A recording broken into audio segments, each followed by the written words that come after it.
flowers in your backyard, but you don't want to plant them everywhere.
Looking at the agenda on the computer, we are like one, two, three,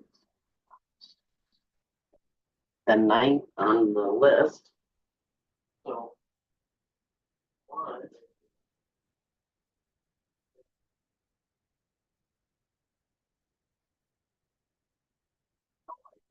just so you know,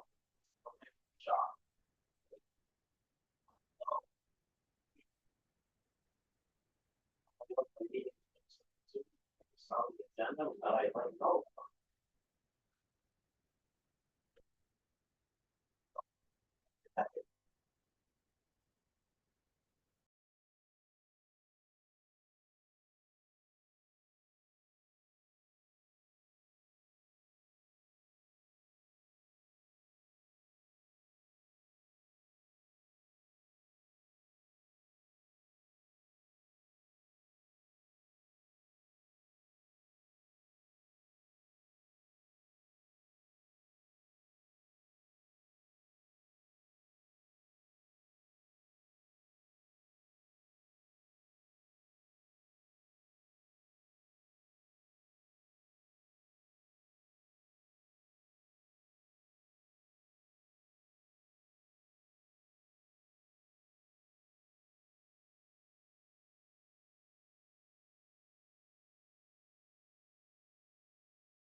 Here you go.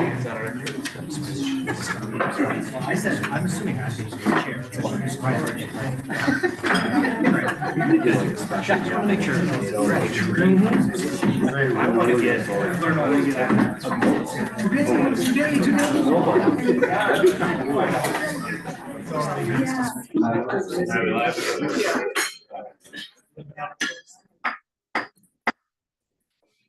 I call this meeting of the Iron Range Resources and Rehabilitation Board to order and let it be known that we have quorum and there's no need for roll calls today since the whole board is here together in person. So going into the first order of business after that, then we are going to be reorganizing the IRRR Advisory Board today. Before we move into that, I just want to say thank you to the board members and the staff of the agency for a wonderful 2-year term as chair. It's been great working with you, Commissioner, and your entire team, as well as you board members. I think we've done a lot of great things all together for the entire region, done some new things with housing, and the agency is in a fantastic place. So look forward to continue serving on the board and working with all of you. So thank you, and I'll be short because that is important. I don't need to speak all night. So we'll lead to, I'll look for a motion for nomination for chair. No? Can I just explain that we don't need a roll call because we're all here?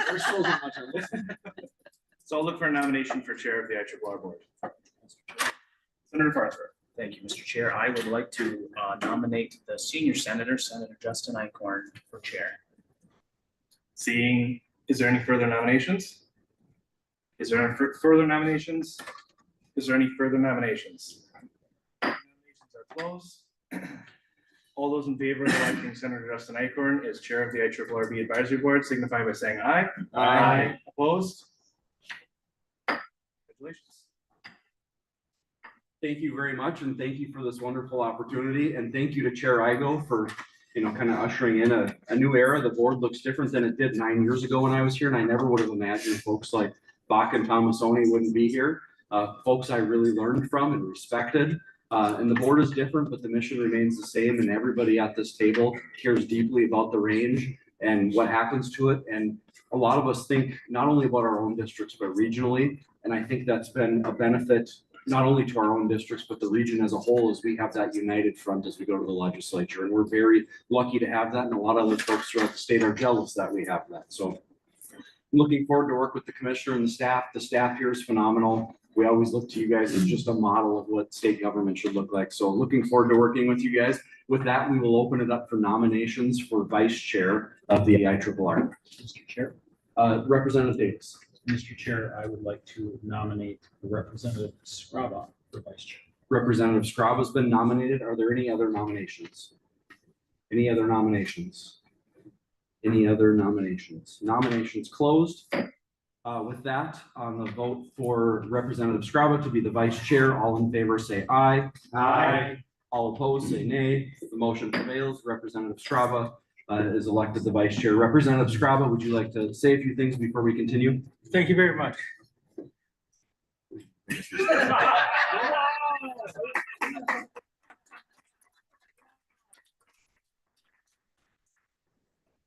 were just joking that might have been the biggest mistake I made all day. You said brevity. Thought you were gonna say C or something like that. Right, So, that's all right. coming. That's later. All right, with that, we will move into the agenda.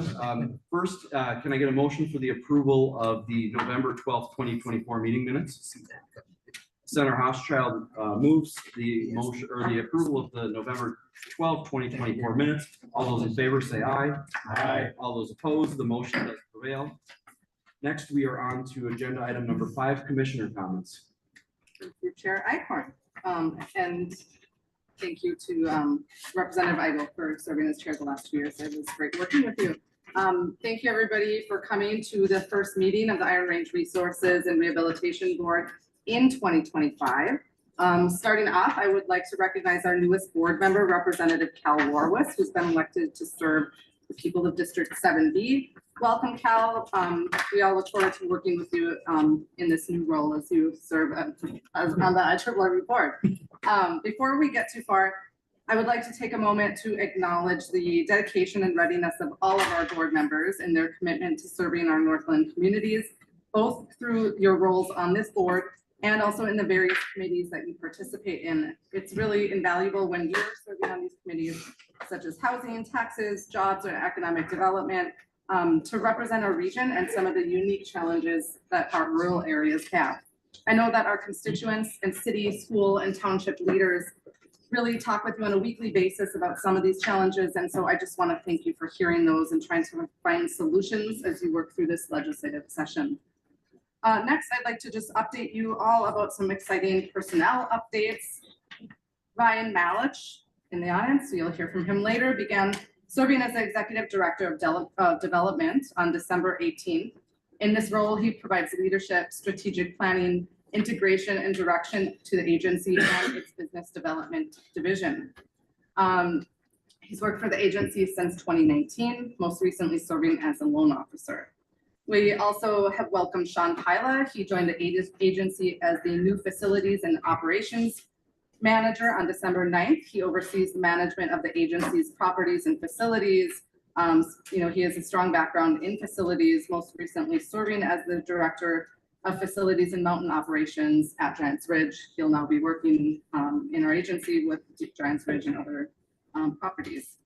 Deanne Stish, also here in the audience, has joined our agency as the new legislative liaison on January 21st.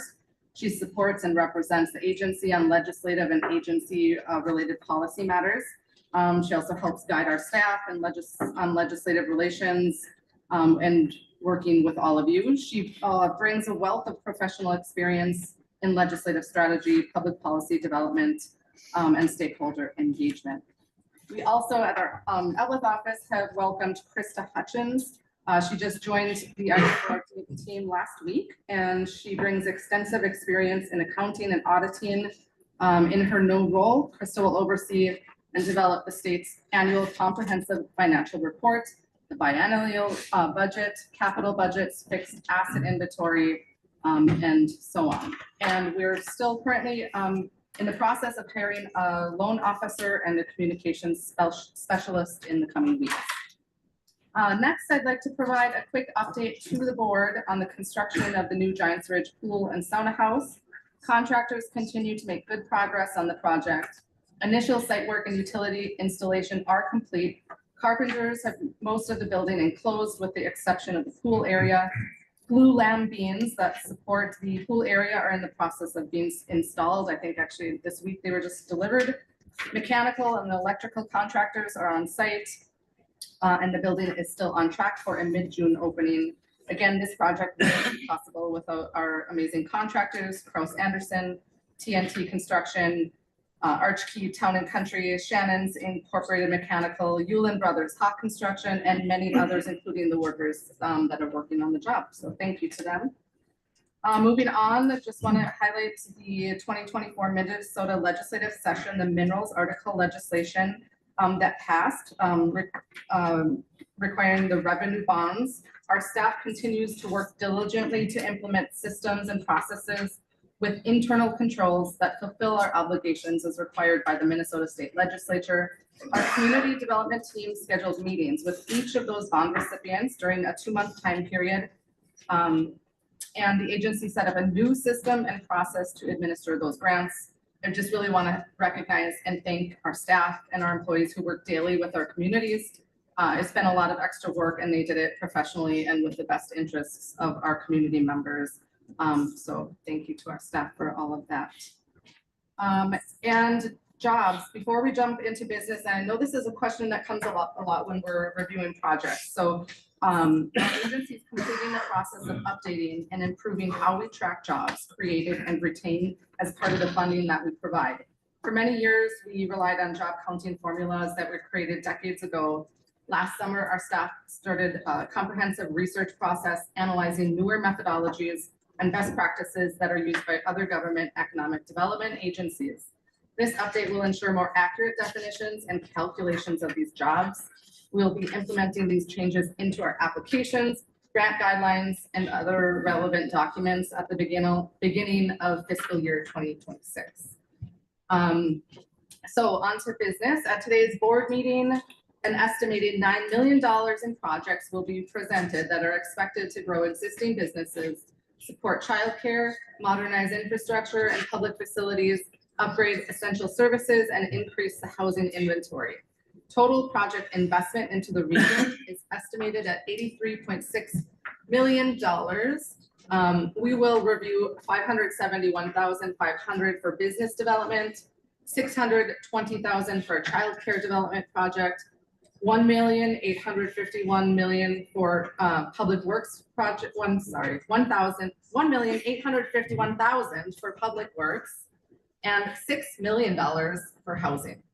Our agency's mission is to diversify our economy, help existing businesses, and bring in new jobs and businesses. As an economic development agency, some of our main priorities are supporting community infrastructure, which in turn helps our communities, residents, and businesses. In addition, we've done a tremendous amount of work in recent years on broadband, childcare, and now housing. I want to thank this board for your support of these endeavors. We continue to hear from businesses and our cities on how new housing is needed. It's critical that we're supporting these projects so our communities can continue to grow and thrive. Your continued dedication and participation is invaluable as we work together to improve the economic conditions in northeastern Minnesota. Mr. Chair, Representative Scrubba. I was trying to get the commissioner, she's going so fast, you're doing good, but after we introduced Representative Warwas? Warwas and all the other new people, I thought maybe we could have just acknowledged them, if that would be okay. Yeah.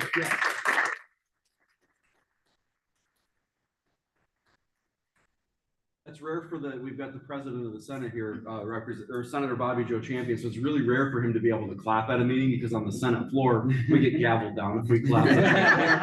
We are very thankful for all of you new staff and to you, Representative Warwas. So with that, we are on to agenda item number 6, resolution 25-016, Northern Expanding Industrial. Mr. Malich will be presenting.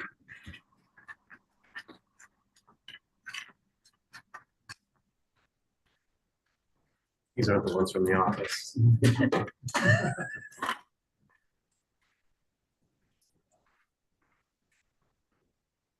Mr. Chair, members of the board, before I present our first project, I just wanted to say it's a great pleasure and a privilege to appear before you today in my new role as Executive Director of Development at the agency.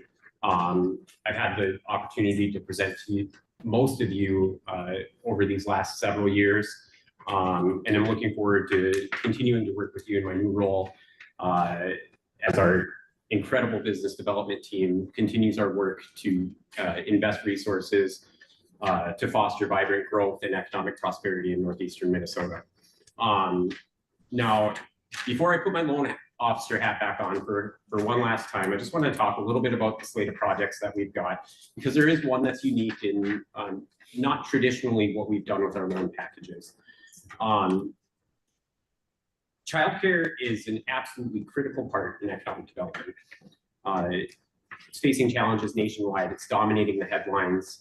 And while we can't solve all of those problems, in this instance, there was something that we could do. And I'm pleased to have that project on today's agenda. Our business team will continue to listen to the challenges and opportunities facing our area businesses and work diligently to make sure that the taconite assistance area is the best place to do business. With that, Mr. Chair, members of the board, the first project on our agenda is a $72,500 participation loan to Northern Expanding Industrial, doing business as Aremco of Grand Rapids. Aremco was founded in 1961 in St. Louis Park and was purchased and relocated to Grand Rapids in 1999. It was purchased again by current owner Dave Henriksen in 2021, who's seen significant increases in sales and demand. Aremco produces gears and related components for the aerospace industries. Their parts are included in military, commercial, and private aircraft. They produce parts for instrumentation, missile guidance, and perform general machining.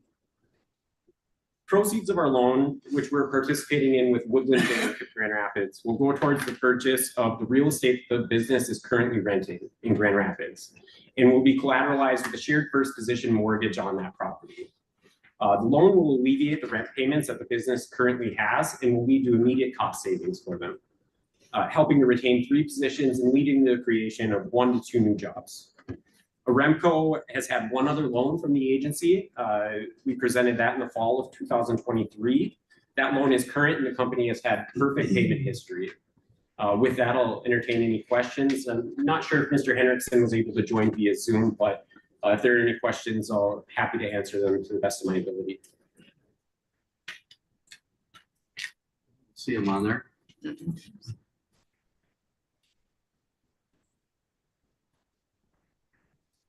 That's right. I'd Any be happy questions from the board? to answer the questions.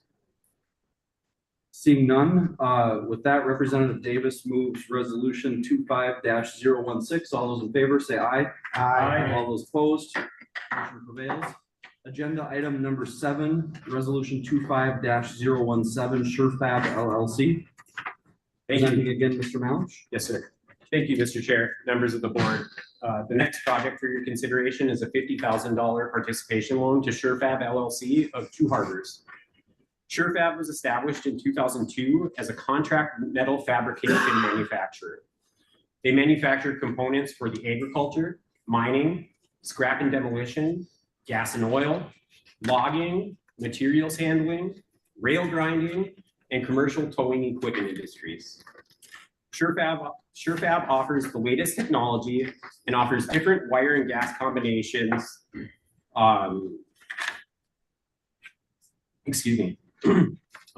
To suit almost any application. They can cut any stock steel and aluminum with their state-of-the-art industrial saws, and their machining capabilities include vertical and horizontal milling and lathe work. Proceeds of our $50,000 loan, which we are participating in with Park State Bank, will go towards the purchase of a Hyundai CNC lathe and all of the tooling and components needed for the machine to be operational. This will allow SureFab to conduct all of their turning work in-house, resulting in reduced lead times. The loan will be collateralized with a shared first position lien on the equipment being purchased. This project will retain 20 positions and lead to the creation of 1 new job. SureFab has had 1 loan with the agency back in 2011, which has been paid in full. And with that, I'm happy to answer any questions that we might have. Do you have anybody from the company that would like to speak to it? That's No, they weren't available this evening. That's fine. Any other questions from the board on this one?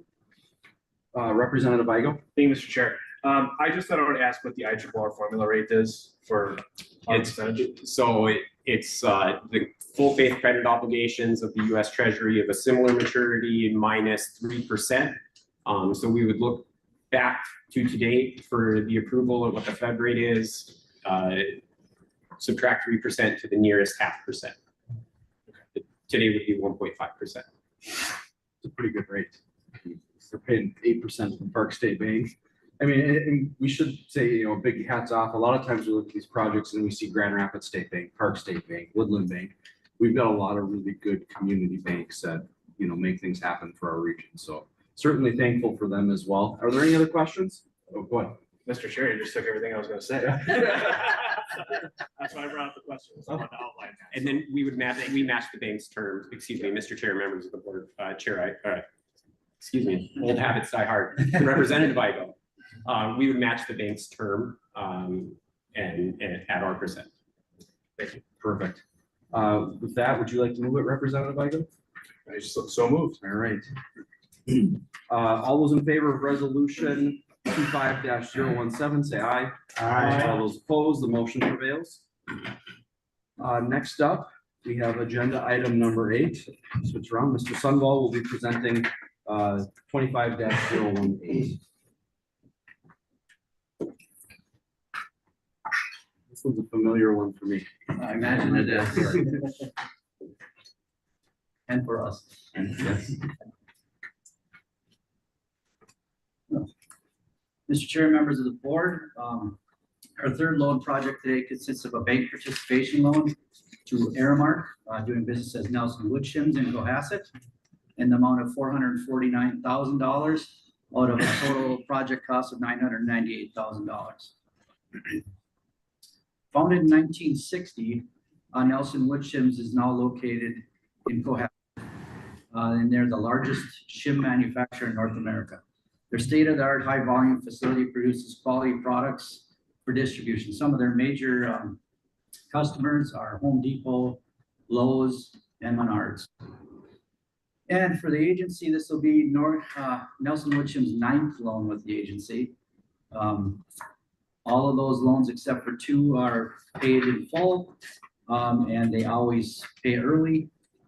They're actually an excellent customer, so any bank would love to have them. Proceeds from this loan would be used to purchase new equipment. Some of this equipment will add automation to the production process.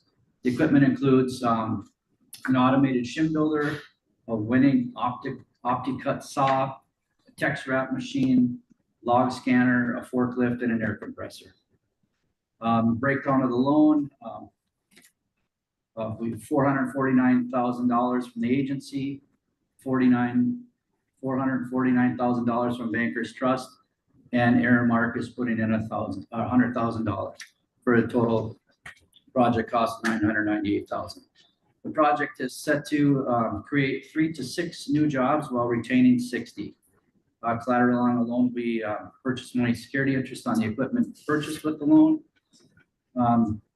And I believe Brian Peterson from the agency said he was going to try to join. I'm not sure if he's on. If there are any questions.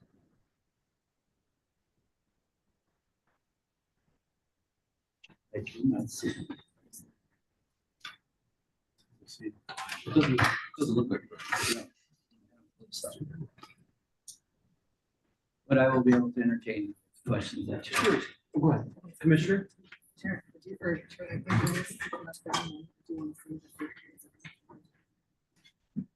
Yes, so as far as presenters that are on the screen, if there is somebody from Nelson Woodchim's, if you want to raise your hand and add some context to the project for us, that would be helpful. Just use the raise your hand button.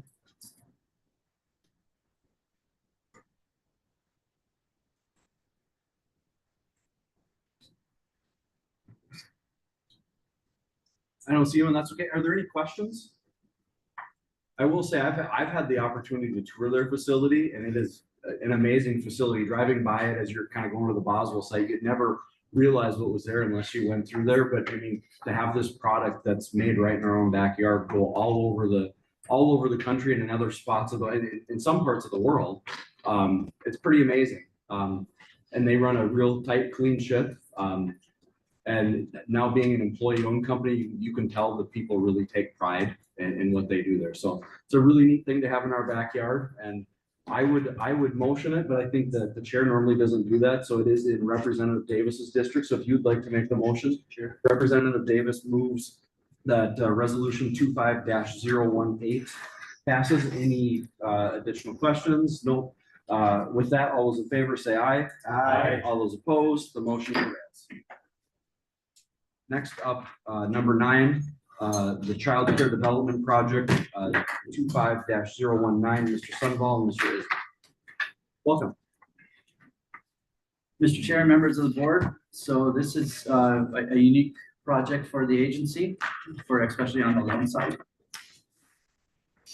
So I guess it's 2 parts. The agency will be participating with B2 Bank on a $700,000 loan for the purchase of a daycare facility in Everett, an existing daycare facility in Everett.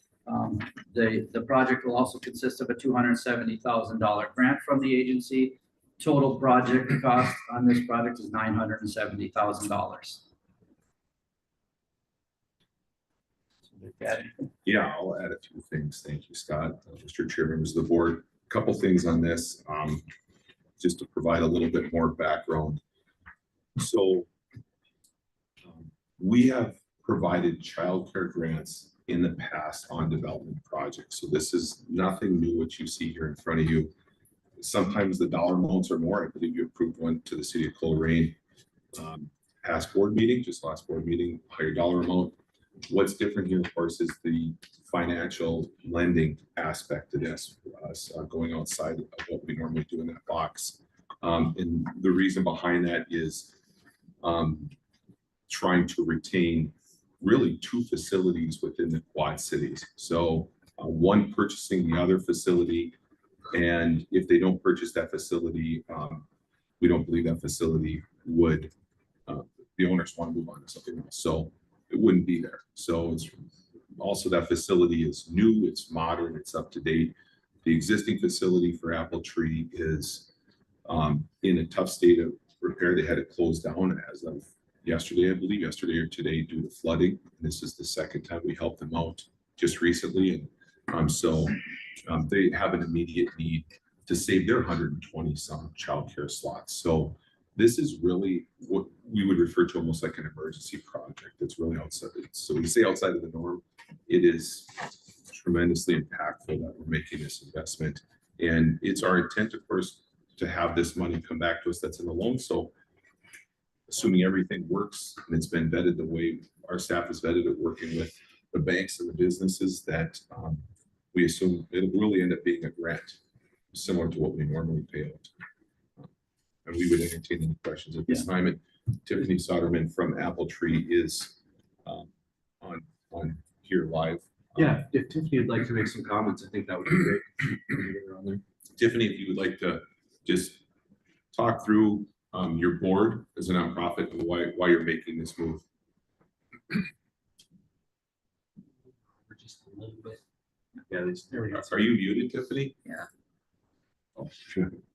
I'm working on it. You got it. Sorry, I was muted. Yeah, so I'm the director at Apple Tree. We've been in the community for, since 1981.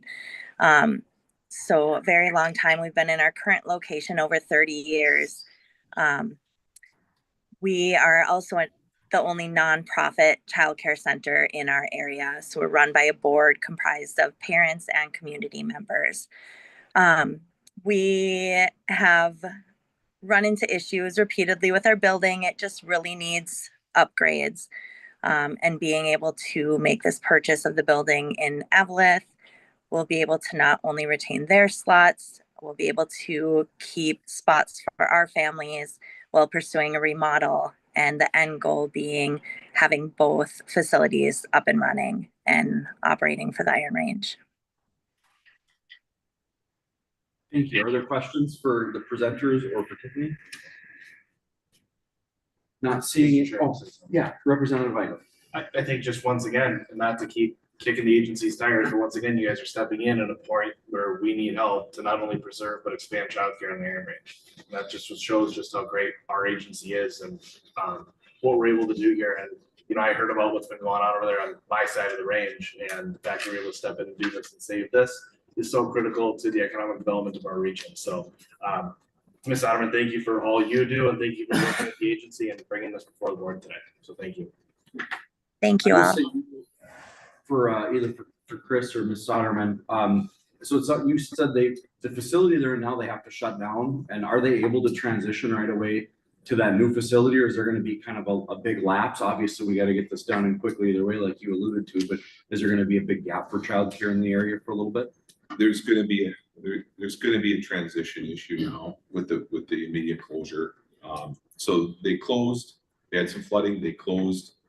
We tried to do some emergency assistance, and we got them open for a couple weeks. And now another thaw, and they're back in the same boat. Water's penetrated the facility. They shut down. So closing date, what we anticipated would be, what we'd say mid-March, on the 14th, 15th. So it is going to impact some families, but we've been working closely. Tiffany and I've been on the phone all day. What is that transition plan, and what else can we do? Can we get some folks in there to get it cleaned up? Can we still operate for another week? You know, how can we do that? So there is no quick fix answer, but yeah, there will probably be an interruption in their services for sure, and it's going to impact. How many kids do you have, Tiffany? We serve over 100 children. So it's going to be a significant impact, and it just shows how imperative it is that this project and this deal moves forward.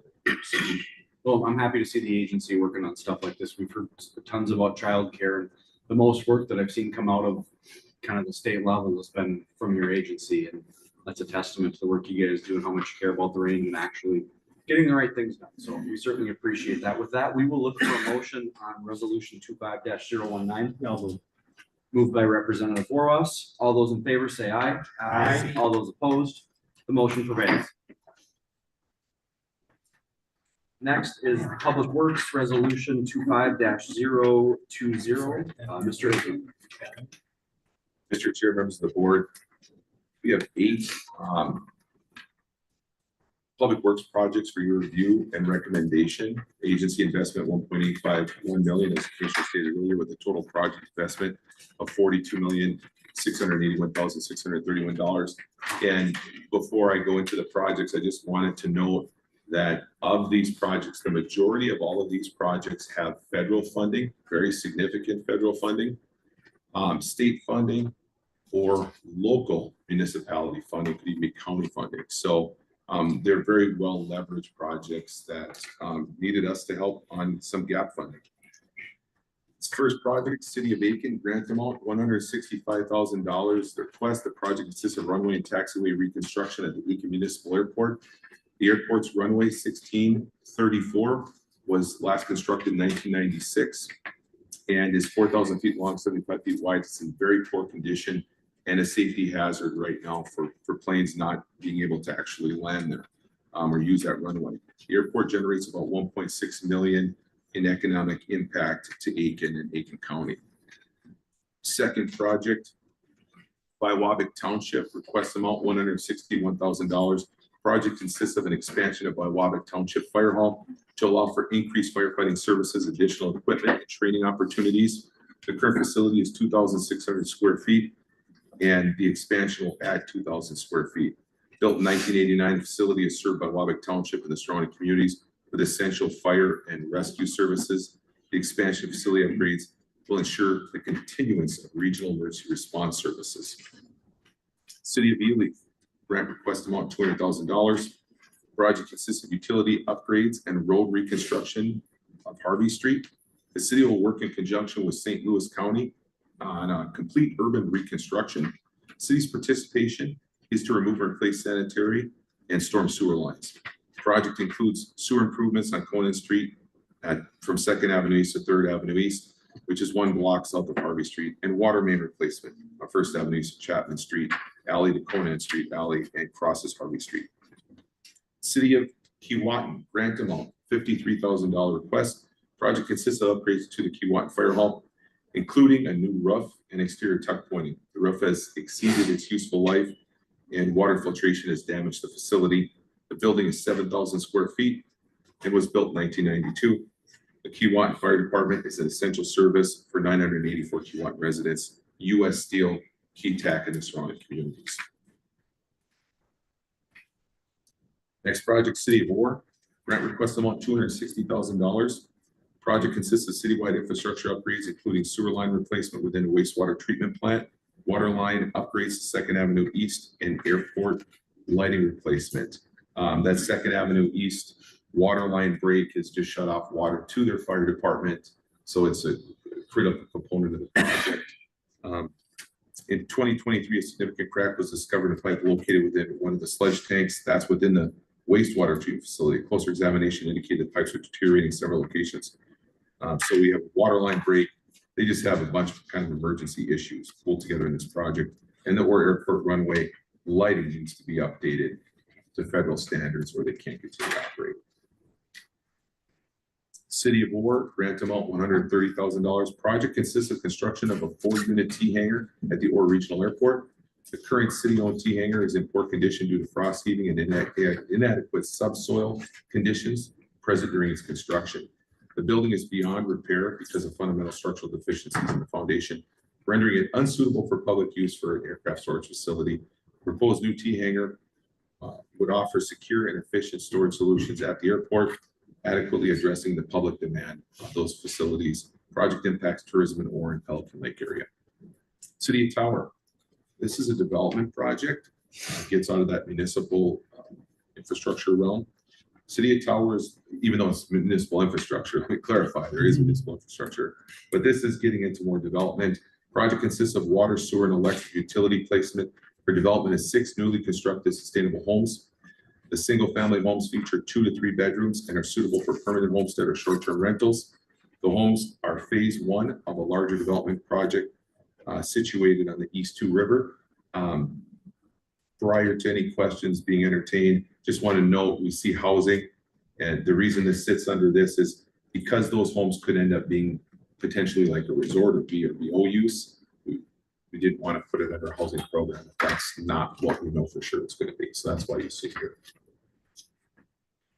City of Virginia, grant request amount $400,000. Project consists of HVAC upgrades to an indoor tennis facility and the addition of a solar array to the public safety facility. Virginia Indoor Tennis and Pickleball Club is the only regional facility of its kind. It is a multi-generational recreational facility and is essential in cold climate. Since it opened in 2007, the community and city have made significant investments in the facility, ensuring the public has access to those recreational services. The new 60,000 square foot Virginia Public Safety Center is under construction. The installation of a solar array will help reduce energy costs, create savings to taxpayers, and provide long-term sustainability for the facility. I'll entertain any questions at this time. Thank you. Any questions from the board?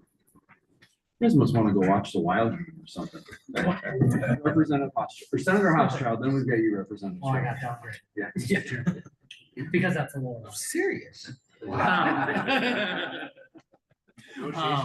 I just wanted to highlight I'm glad to see the use of the Highway 1 corridor funds. We've sort of talked about those funds. I believe those were the ones that were used for some of the flooding that occurred. But also we have some funds that have sat in there, and to be able to use them for a housing adjacent project like this, I think that's a really good use of those funds, and excited to see that use happen.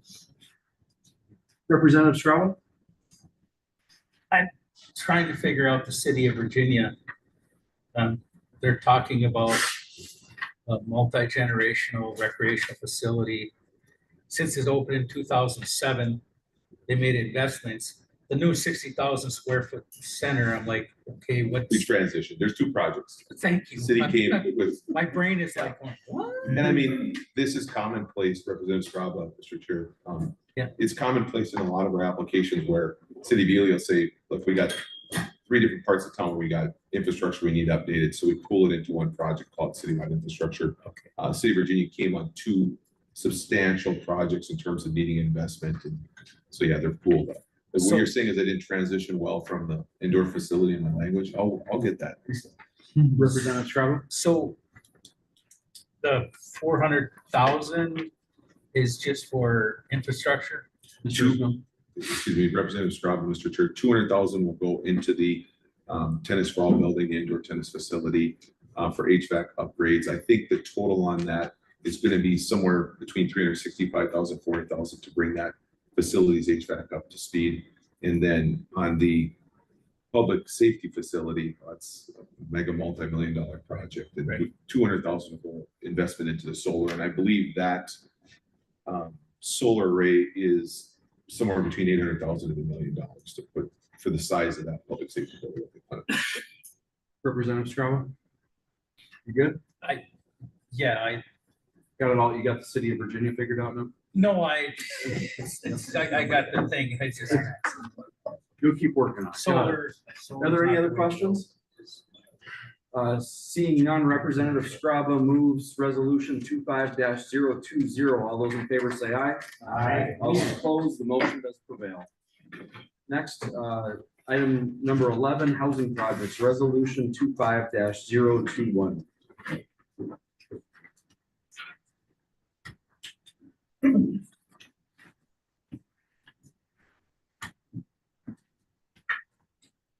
Welcome. Good evening, Chair Icorn, members of the board. The agency's housing grant program is dedicated to supporting projects that create new housing units or revitalize existing units. It is our goal to address local housing priorities while also meeting the workforce housing needs of our regional employers. Before you today are 10 housing projects with a total agency investment of $6 million. These projects represent a combined total investment of over $38 million. Through these initiatives, we will see the creation of 8 new housing units, the rehabilitation of 139 units, 60 lots designated for future housing, and a strategic investment in a local housing trust fund program. These projects address a wide range of local needs, including but not limited to the introduction of a rental rehab grant program for rental properties in the Quad Cities, the development of build-ready lots in communities stretching from Cook to Babbitt to Grand Marais to Evelyn, new workforce housing in Itasca and St. Louis counties, the rehabilitation of market-rate senior apartments in Virginia, the rehabilitation of an apartment building in Evelyn, serving our most vulnerable populations, and the initial phase of a redevelopment of a vacated school site. I will now turn it over to Sean, who will provide a more detailed breakdown of each project. And I believe we have representatives here for each project, either virtually or in person. Thank you. Thank you, Woody. Mr. Chair, members of the board, it's the first time I ever got to say that, so. Welcome. We're happy to have you. The first project we'll be talking about today is the Arrowhead Economic Opportunity Agency. The grant amount is $300,000. The total investment is $615,000.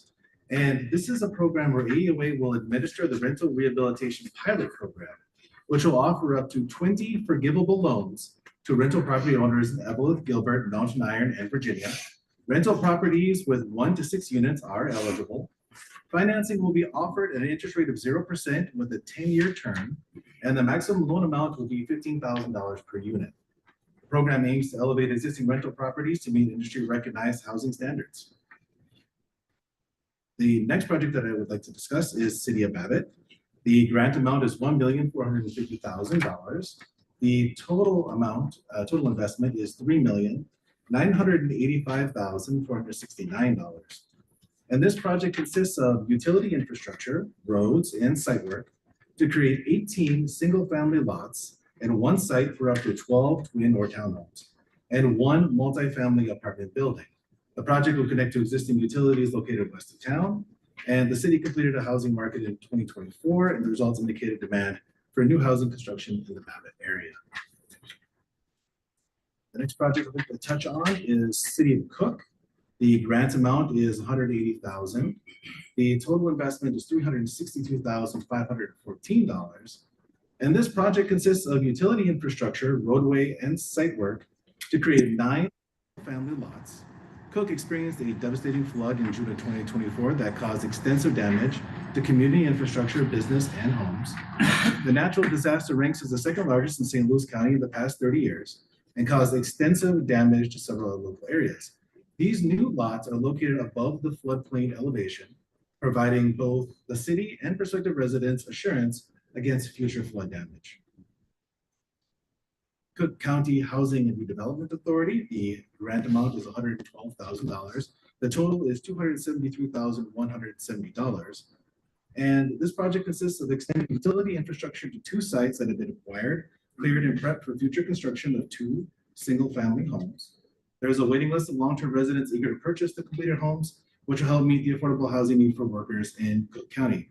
Hamilton Habitat is a nonprofit dedicated to building affordable homes for workers who live and work in Cook County. The next project is the City of Evelyn.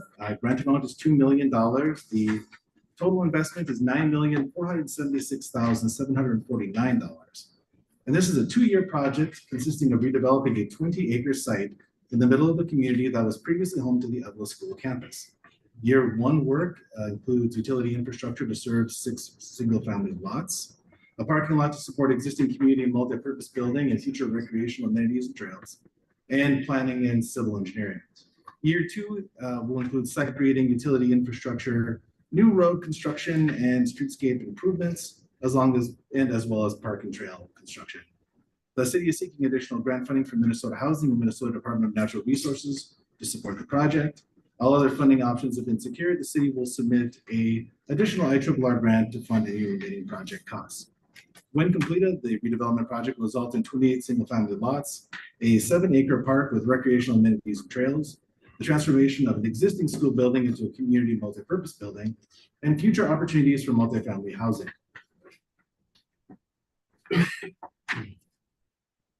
The next project is Itasca County Habitat for Humanity. The grant amount is $258,000. The total investment is $848,569. And this project consists of constructing 2 new modular homes in Marble and 1 new net zero home in Grand Rapids.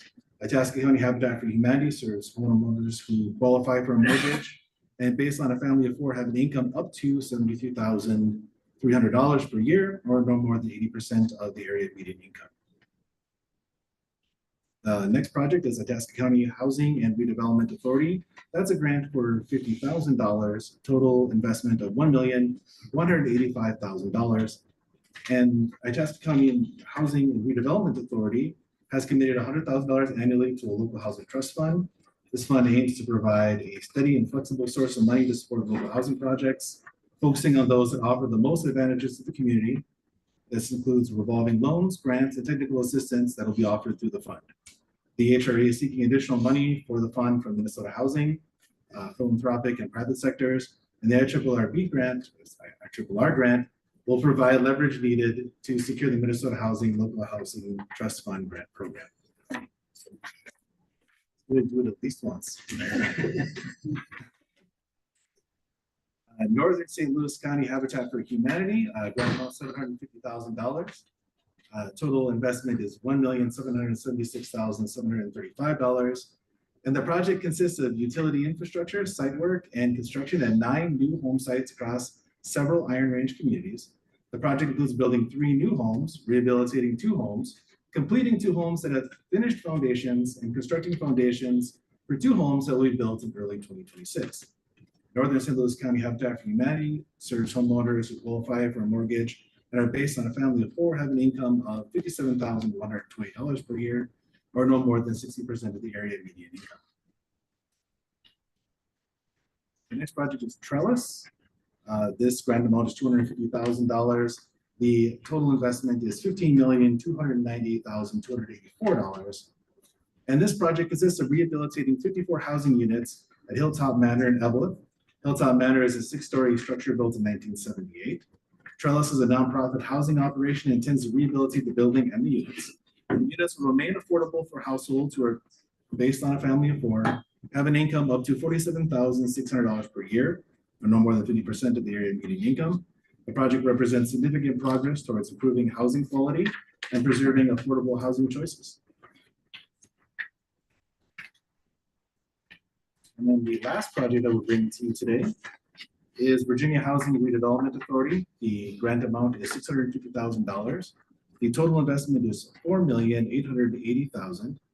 And Virginia Housing and Redevelopment Authority is acquiring Washington Manor from the city, and will rehabilitate the building. Washington Manor is a 63-unit market rate apartment building for seniors aged 55 and older. The building was originally a school and then converted to apartments in 1995. The building requires essential capital improvements and a steam conversion to continue to meet the need for senior housing. With that, are there any members from the, or any members, are there any questions from the board? Senator Hochschild. Thanks, Mr. Chair. Thank you, Sean. I'm wondering about the City of Cook projects. I know that we obviously can't, set it up perfectly this way, but do we know if the interest in those new houses is possibly flood victims who have issues with their existing homes or who might be looking? My apologies. We do have representatives from Cook on the line, Teresa, and as we move on, if you would like the comments. Yeah, if they happen to know just what they've heard or.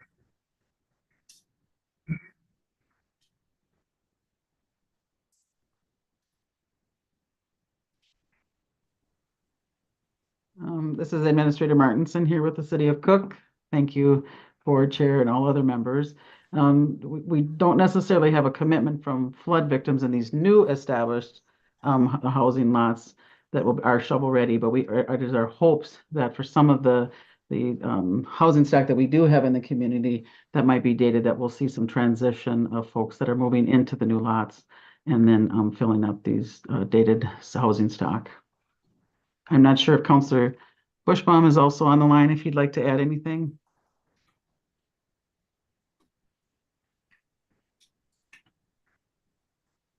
Nope. Thanks, Administrator. That was great. I just figured I would check just in case you kind of had an idea of what was going on the ground there. Thank you for all your support.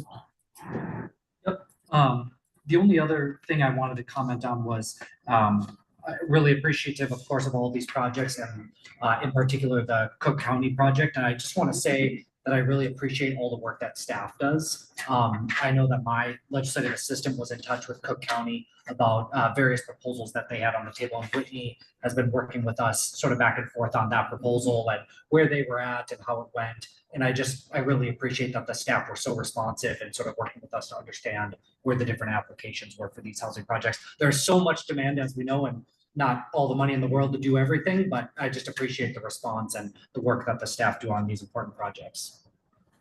Thank you, Senator Hausschultz. Representative Scrabble?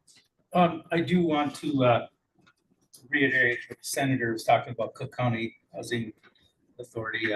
Perhaps we could introduce the new director since he's here.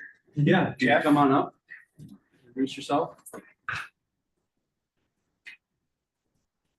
We also have Anna Hamilton from Hamilton Habitat also. Oh, okay. Welcome. Just state your name for the record and go ahead and introduce yourself to us. Hello, everyone. Good to see you again. Jeff Brand, I'm the new executive director at Cook County HRA.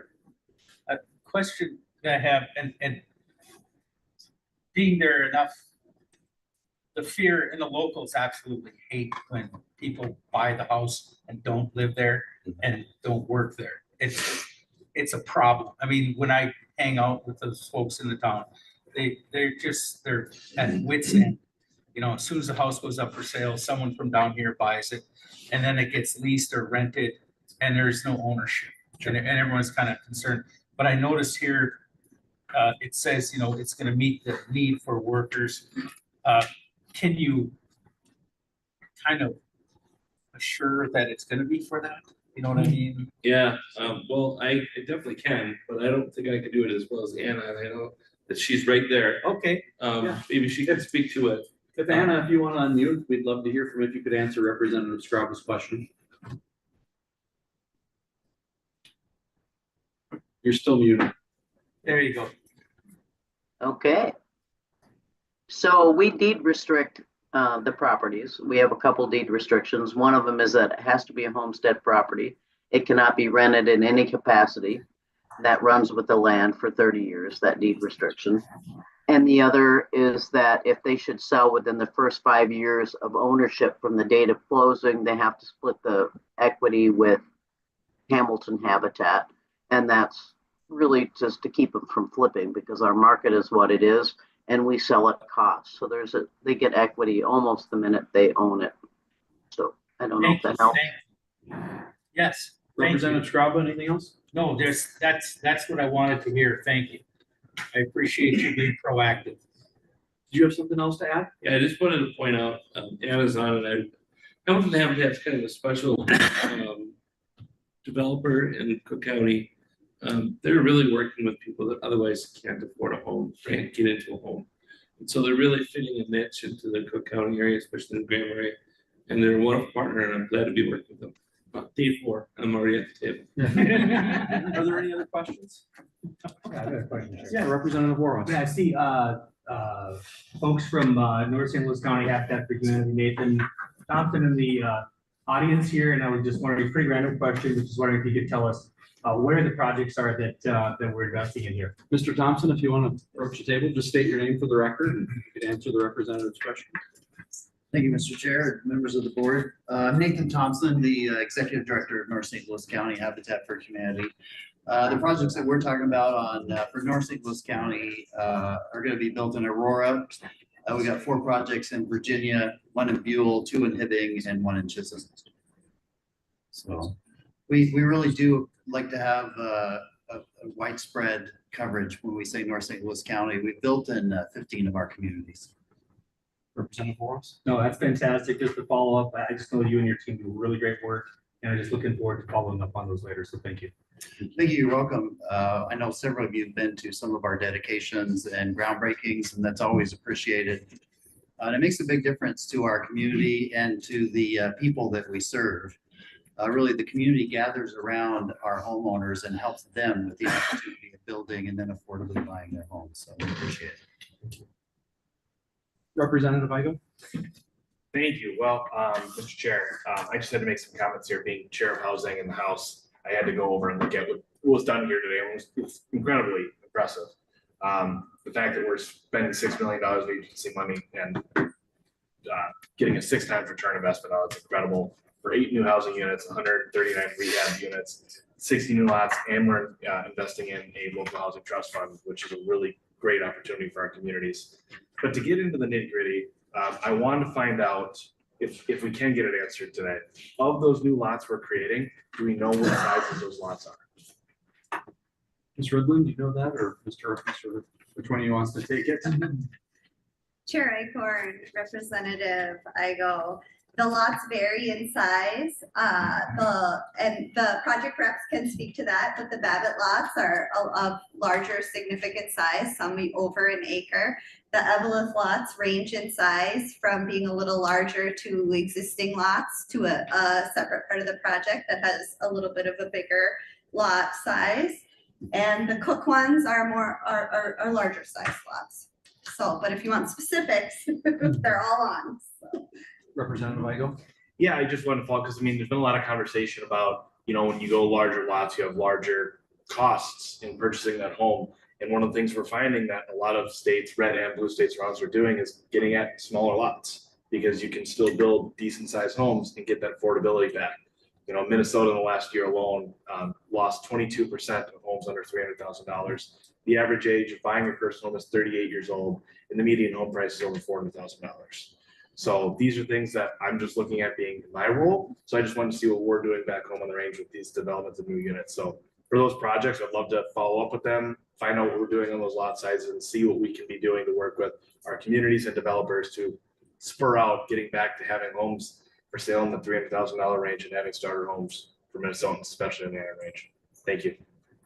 And I'll just add, I'm involved in housing outside of the legislature, and this was something that I really wanted to see the agency do, get involved in housing. It was newer as of the last couple of years, and obviously it went very well, so we continued it forward. And I see, you know, some different kind of projects that we're funding this go around than we did the last couple of years, and I think that's a good thing. I'm really excited about where you're working with like Habitat for Humanities. I'm excited about seeing money for rehabilitation, because just like all of our state buildings, when we talk about HEPR stuff all the time, we've got aging infrastructure throughout the entire range, and to see that there's going to be buildings that are going to be rehabilitated, that's just as important as building new housing stock, making sure that the housing stock we already have is still there and still affordable for folks. So I think there's a lot of great work in this, and I'm really excited about what you guys have done with the fund. So I'd just say keep up the good work. And with that, Senator, right, Commissioner. Thank you, Chair Icorn. About all of these comments, I just want to say, you know, 2 years into this housing program, and some of the questions that you've raised are all of those things that we have talked about as staff, that we've heard from community members.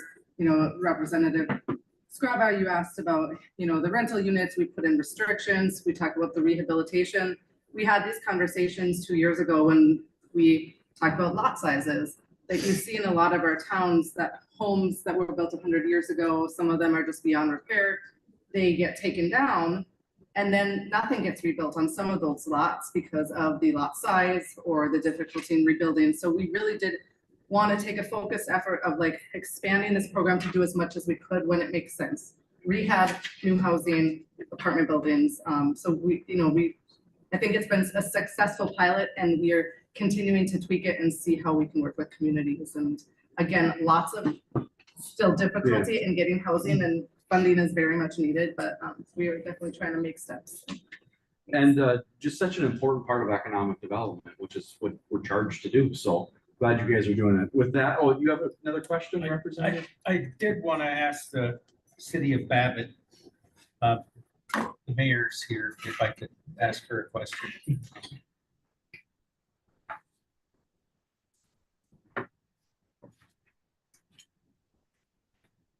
Welcome, Mayor. Just introduce yourself for the record and go ahead and answer the representative. Yeah. Thank you, Chair Board. I'm Andrea Zopancic, the mayor of the city of Babbitt.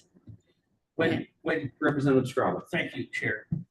When you talk about single family lots, how big are those lots? Those lots vary in size. So you'll see on the south side, there are 6 larger lots. Due to some wetland and lowland issues, and that's kind of what my back there. Instead of making those lots smaller, we decided to increase the size and therefore also increasing the sale price for those lots. So instead of sitting there with no tax revenue, we would still be gaining tax revenue on the entire lot, which are essentially unbuildable and on the back portion of it. And they're actually gonna be considered premium lots as it is. The inner ones, gosh, I can't remember. We priced those. They're, yeah, they're anywhere from like 0.8 acres to like maybe 1. The larger lots would be the one on the east and then the ones on the southern portion. And naturally, they're gonna be at a higher price. Cause normally like a Representative Trevor? half acre lot is kind of big. I mean. Yeah, we have pretty nice sized lots in Babbitt, I do have to say. Typically, they're about a 1/4 acre, a typical lot when Babbitt was first developed, when they initiated the Mulberry addition. Those lots, council decided to make them double lots. And so those all became half acre. So really nice sized lots and affordable. All right. Representative? No, that's good. Thank you. Any other questions? All right, seeing none, Senator Farnsworth moves, resolution 25-021. All those in favor say aye. Aye. All those opposed, the motion prevails and the resolution passes. We are now on to other business. Is there any other, comments coming from the board? Or Senator Champion, I'm gonna get it straight eventually. I keep messing all of this. It's okay. Let me first of all say, that I am thankful for the staff and for the commissioner for all the work they do in order to make sure we are fully abreast of every project and all the good work that they're doing. So I want to say thank you for that. I want to say congratulations to you, Senator Eichhorn, for becoming chair of this wonderful body. And so I just want you to know how much I'm looking forward to working with you. One of the things I did commit to when I was first appointed to this board, I said that I would come up onto the range, even though I had the opportunity to serve with Senator Bach and Senator Thomasoni, Representative Ravina at the time, who was always teaching me the Ranger walkout, and David Dill and Rod Scully, and the list goes on and on. So I had the opportunity to work with them and get to know as much as I could under those circumstances about the range and the surrounding areas. So I always committed myself that once I got appointed here, that I would do everything I could to really try to work hard to understand and identify the issues in real time. But I also said that as I was getting to know you, that I want you to get to know me.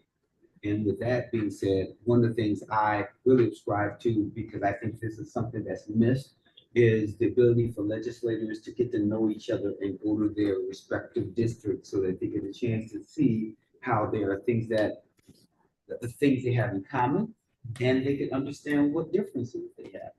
But those differences don't have to be glaring negatives. They could be aha moments, like, oh, I understand why Representative David is this particular way, or why he thinks this way.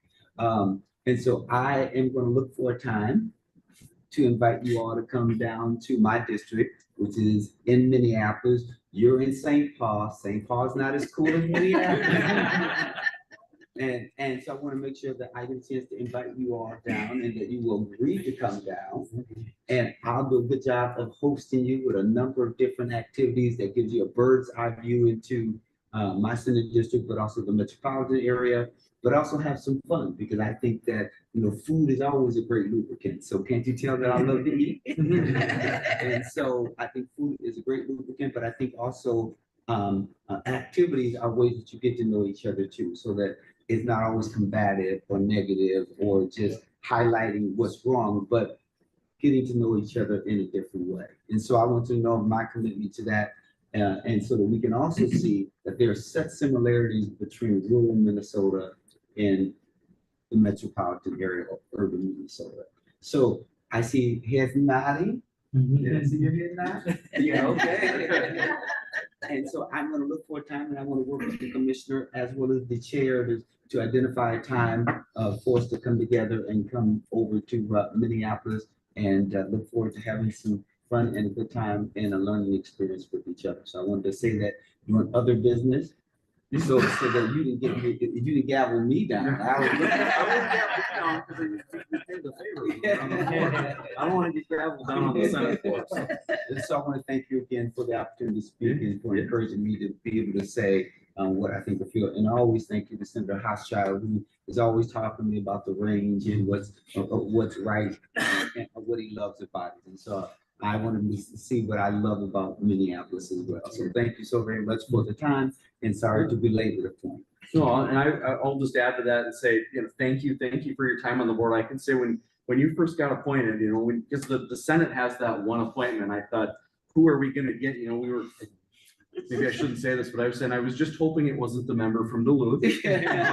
I'm glad we have the member from Herman County. He's done a very good job, but it's like, there's some people that don't understand what we do. And when I heard, there's a guy from Minneapolis that's gonna join our board, like, what is this guy from Minneapolis? I know. Want to know about the range? Why is he trying to get up in our business? But it made sense to have the chair of the jobs committee there. And I will say that you've dug in, you've come up to the range, you've seen our communities, you've done your best to understand our way of life. And I think every member on this board greatly appreciates that, what you've done. So I hope we take to heart the invitation, and I'm certainly looking forward to it. Hopefully we can have the commissioner come as well. I don't know if you'll get all the staff to come, but I'm sure they're welcome.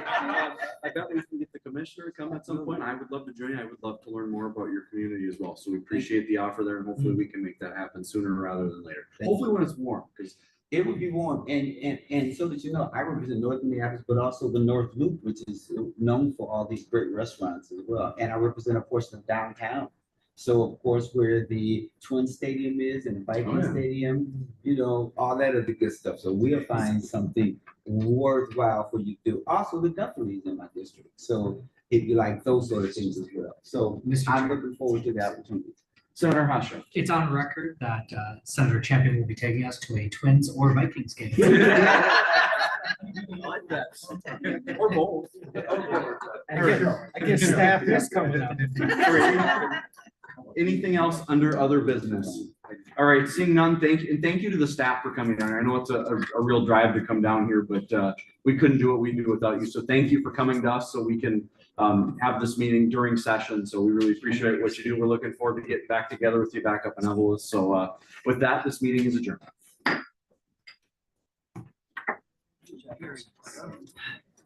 Your hours of